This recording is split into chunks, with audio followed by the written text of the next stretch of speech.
আজকে যদিও মাজার ভাঙা চলছে মহা সমারোহে, তো মাজারটা আজকে ভাঙবে, কালকে আবার তারা সুযোগ পেলে আবার বানাবে। তাহলে এটা কি সমাধান? এটা স্থায়ী সমাধান নয়। যারা মাজার গড়েছিল তাদের মাথার মধ্যে এই কথাটা ঢুকাতে হবে যেটা শরীয়তের সঙ্গে সাংঘর্ষিক। এক ভদ্রলোক তার বাবার কবরকে সঙ্গে মারমার পাথর দিয়ে বাঁধাই ছিল। যখন কোরআন হাদিস পড়ে বুঝতে পারলেন যে কবর বাঁধাই করা জায়েজ নয়, তখন নিজের বাবার কবর নিজে হ্যামার দিয়ে নিজে ভাঙলেন। মক্কার যারা মূর্তি পূজক ছিল তারা সংস্কারের মাধ্যমে যারা মূর্তি পূজা করছিল তারা মূর্তি পূজা ছেড়ে দিয়েছে। আমরা মাঝে মাঝে উদাহরণ দিয়ে থাকি যে আপনি গাড়ি চালাচ্ছেন, গাড়ির অ্যাক্সেলেটারে পা দিয়ে চাপছেন, গাড়ির সামনের দিক যাচ্ছে। গাড়ি পিছনে হটাতে হলে দড়ি দিয়ে রশি দিয়ে ধাক্কায় পিছনে হটাবেন না, কি করতে হবে? ওই অ্যাক্সেলেটার চাপলেই গাড়ি আবার পিছনে হটবে। করতে হবে নাকি? গাড়ির গিয়ার চেঞ্জ করতে হবে। আগে ছিল গাড়ি ফ্রন্ট গিয়ারে, যখনই গাড়ি ব্যাক গিয়ারে দিলেন, যে অ্যাক্সেলেটার চাপাতে গাড়ি সামনে আগাচ্ছিল, যখনই গাড়ি গিয়ার চেঞ্জ করে ব্যাক গিয়ারে দিয়ে এবার অ্যাক্সেলেটার চাপছেন, এবার গাড়ি আপনার পিছনে চলে আসতেছে। তো গিয়ার বক্স হলো এই জায়গায়।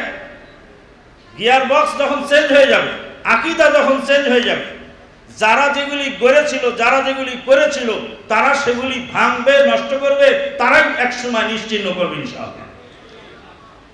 সম্মানিত উপস্থিতি, এই আহলে হাদিস আন্দোলন, সমাজ সংস্কারের আন্দোলন সাইয়্যিদুল মুরসালিন নবী মুহাম্মদুর রাসূলুল্লাহ সাল্লাল্লাহু আলাইহি ওয়াসাল্লামের জামানা থেকে চালু হয়েছে, সেখান থেকেই চলছে।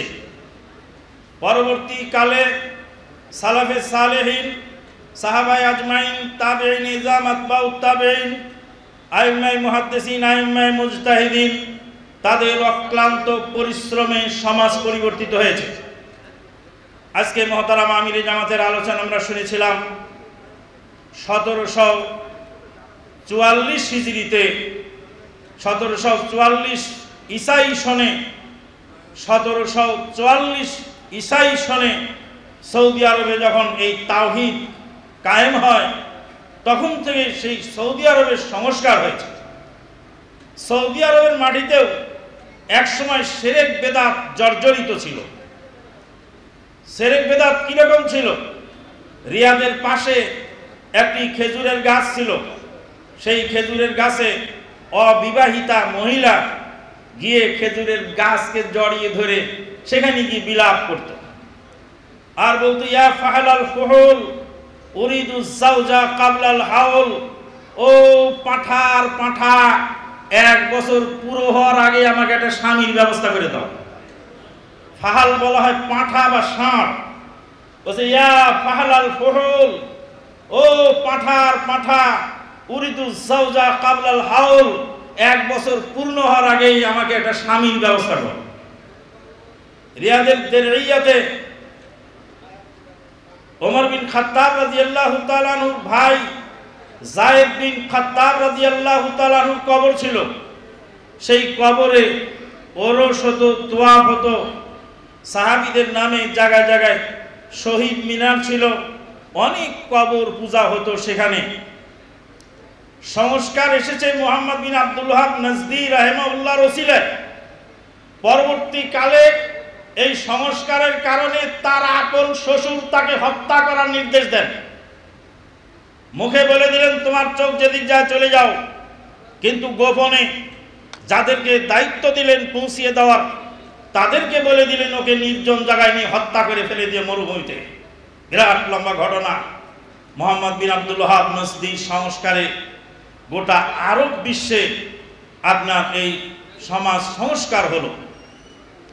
ইমাম নাসাই রাহিমাহুল্লাহ হজের মাঠে বেদাতীদের সঙ্গে দ্বন্দ্ব হলো।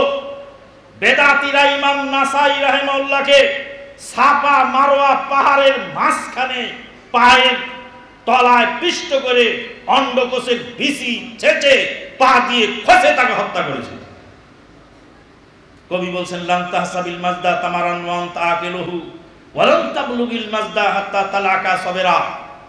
যারা বেদাত নিয়ে ব্যবসা করে তাদের দিয়ে সংস্কার আশা করা যায় না, কারণ যারা নিজেরাই সংস্কার বোঝে না, শিরক কোনটা বেদাত কোনটা বোঝে না, অথবা বুঝার পরেও টু পাইস কামাবার জন্য যখন শিরক বেদাতের সঙ্গে আপোষ করেন, তাদের দিয়ে কুশ্চিনকালেও সমাজ সংস্কার হয় না। অতএব আহলে হাদিস আন্দোলনের দ্বারাই সমাজ সংস্কার হবে।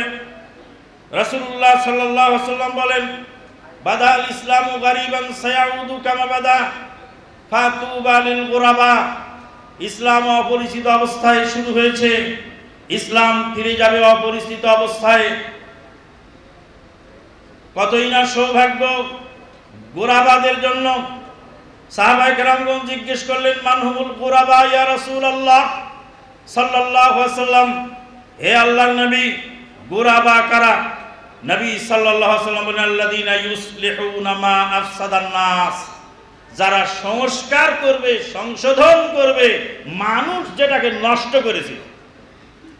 মানুষ যে সমাজকে নষ্ট করেছে, মানুষের নষ্ট করার সমাজকে রিপেয়ার করবে, সংস্কার করবে যারা, তারাই হলো গোরাবা।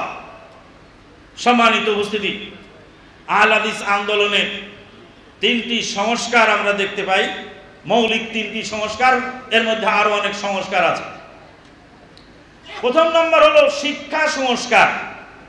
আমাদের এই দেশে আহলে হাদিস জামাতের লোকজন অনেক ছিলেন, বহু আন্দোলন তারা করেছেন পূর্বের জামানায়, মাঝপথে অনেক চড়াই উতরাই পেরিয়ে তারা এগিয়ে গেছেন।